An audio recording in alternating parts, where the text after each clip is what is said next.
Now, a really interesting feature about this game is many of the cinematics now are done in-engine, and your character will actually appear in it in whatever armor set they're currently wearing. So in my case, me with my glorious pompadour is walking around in his military-esque camo underwear. Now, just to note, I cannot actually read Japanese. I understand some Japanese just through memorization, and the fact that I do know some Chinese. Now, you notice he's pointing up. The big part for you guys to get stuck if you're playing this the first time around is you may not know to look up. Look up. Okay, what they're trying to demonstrate is you can actually smoothly move the camera around now in 3 directions. That's something you do in the previous games. They're all kind of locked more or less into little clicks. Kind of move them around a little bit in 3U, but it wasn't really necessary.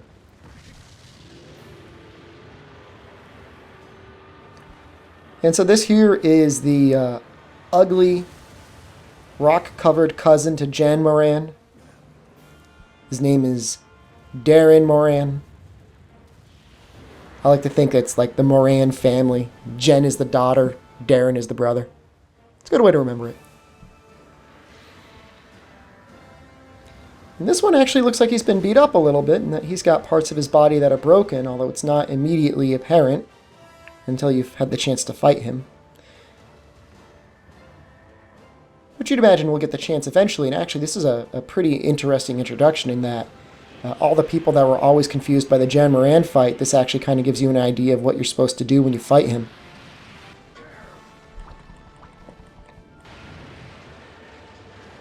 Alright, the fact that you're on a 3D field is showing that you have to try and grab on by holding the R button, otherwise you'll slide off the ship. And then to further illustrate that, it's going to want us to jump up on the Dahren Moran and grab our leader's hat. I don't know exactly who he is or what he wants. Just know that he's the one that kind of orders you around and tells you to get stuff. Okay, so this was a good tutorial as well as to show that, you still fall off the boat. Wait for the arrow to show up. I believe you actually have to fall off the boat to get the arrow to show up, although I guess don't quote me on that. Okay, so now we should have no problem climbing on up. Just walk right up onto the monster, kind of like he's Jen.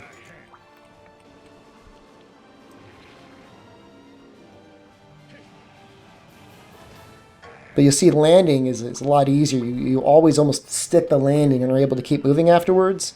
You don't get kind of rooted in place when you fall in from a high area. And so just to make it painfully obvious what you're supposed to do now, they make gigantic little glowing arrows and the things you need to do. Of course, only for this tutorial. It's not like you're fighting monsters and there are little tutorials all the time for that. And you can't die either. You have no life bar here.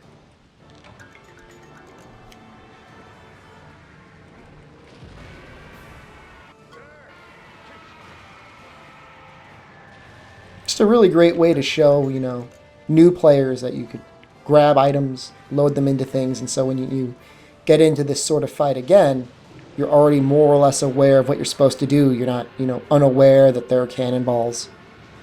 I think you actually do get the chance to load up ballista shots. I know certainly we're going to be using the gong soon.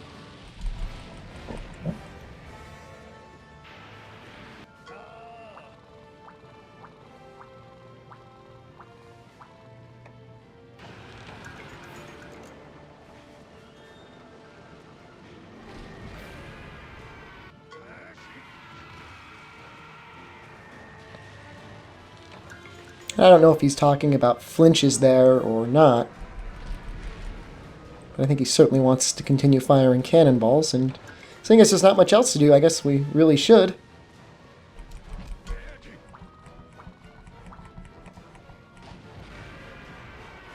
And for those of you that weren't running yet, that was a reminder on how to run. And now he wants us to learn how to use the gong as well, as we thought he would. Of course, you're not just going to ring it for no reason. You're going to wait for him to actually kind of show up. Now would be a good time whenever he's about to body slam you.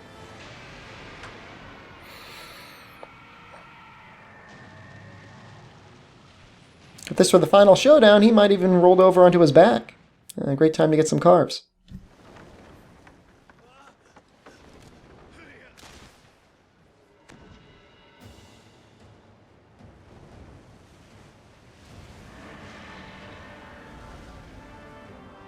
And of course, Daren's not to be dissuaded. He's in it to get to the town, and of course the town has to try and prevent that. He could really damage things if we're not careful.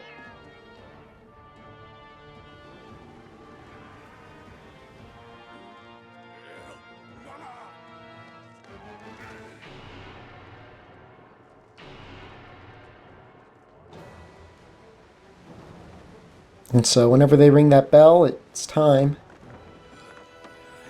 Mobilize yourselves. Get ready. Could really go for some Attack on Titan music right now.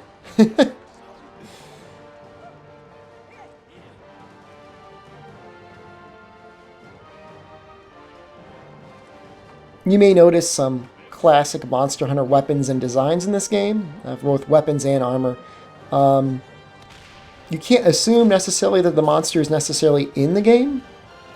There's a feature now where you can take monster parts and actually trade them for other monsters' parts, and while you may not be able to fight that monster in the game, you can still use their pieces to make armor. Really useful.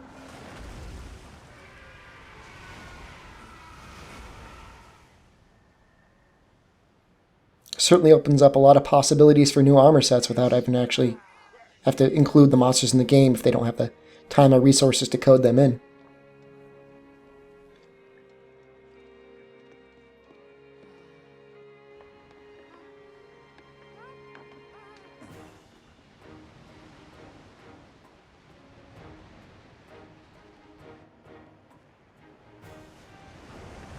And so as I mentioned, I've played through this game once now, and I kind of have a basic understanding of the storyline.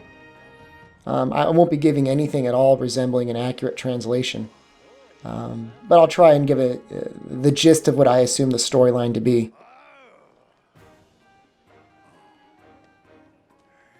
It does not center entirely around the man's hat, although I guess it kind of does, because it's all about that little piece right there. He's trying to figure out where that came from and what's going on with that little scale there.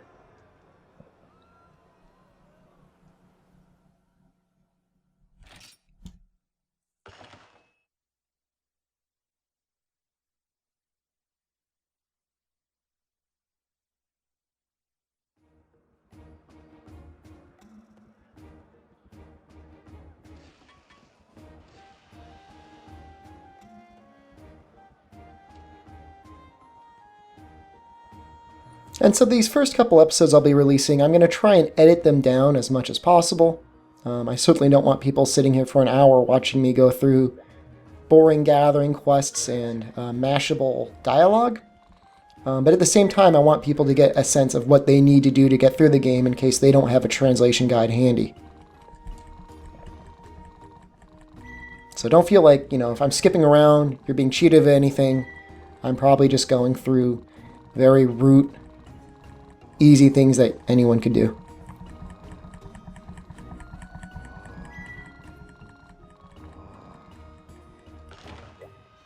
Okay, so this is the default armor set I was given.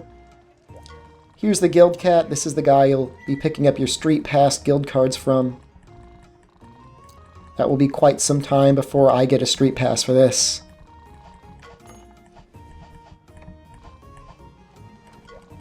This is the armorer. Basic deals before buy, craft, upgrade, whatever you need to do. I plan to purchase a gathering set right away. It's always, of course, the best initial investiture. Easy enough.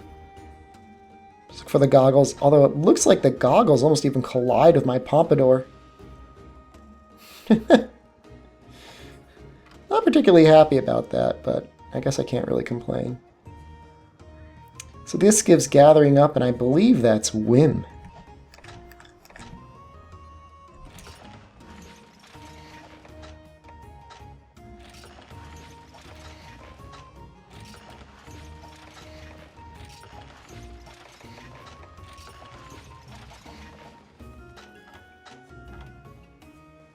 Okay, I believe that's gathering +1, and that's whim. So we actually don't...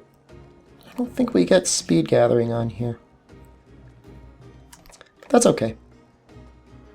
Gathering skill actually looks like it's been upgraded a bit. You'll see a +1, +2 there. And there's actually a +20.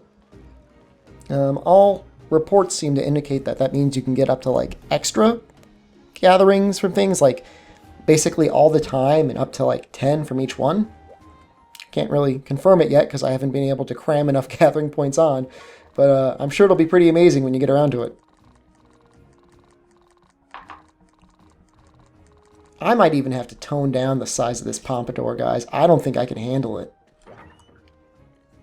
It's too much pompadour. But it might be a good occasion to show off the how to change the hair. There we go. Easy enough to get a haircut. Maybe when I get an armor set that doesn't actually clip through the hair piece, I'll switch back to the pompadour.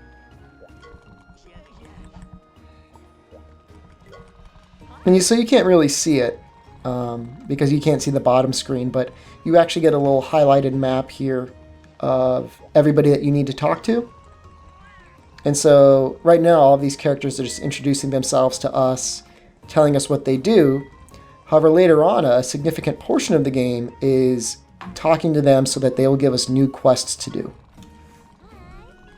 which will then, allow them to give us either more quests or better features or discounts or item sets to purchase later on.